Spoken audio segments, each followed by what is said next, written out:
இன்றைய தினமலர் செய்தியில் ரெட்டேரி மீன் சந்தை பகுதியில் 2022ஆம் ஆண்டு ஜூலை 16இல் அல்பிரசோலம் போதைப்பொருள் வைத்திருந்த கொளத்தூர் திருப்பதி நகரை சேர்ந்த ஏழுமலைக்கு 10 ஆண்டு சிறை தண்டனை சென்னை சிறப்பு நீதிமன்றம்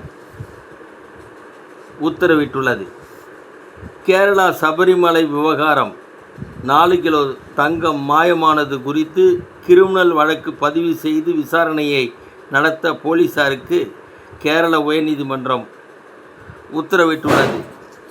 மத்திய பிரதேசத்தில் ஓய்வு பெற்ற அரசு பொறியாளர் வீட்டில் லஞ்ச ஒழிப்பு போலீசார் சோதனையில் 3 கோடி ரூபாய் மதிப்பிலான தங்கம், 36 லட்சம் ரூபாய் ரொக்கம், 4 சொகுசு கார்கள், 17 டன் தேன் பறிமுதல் செய்தனர். வணக்கம்.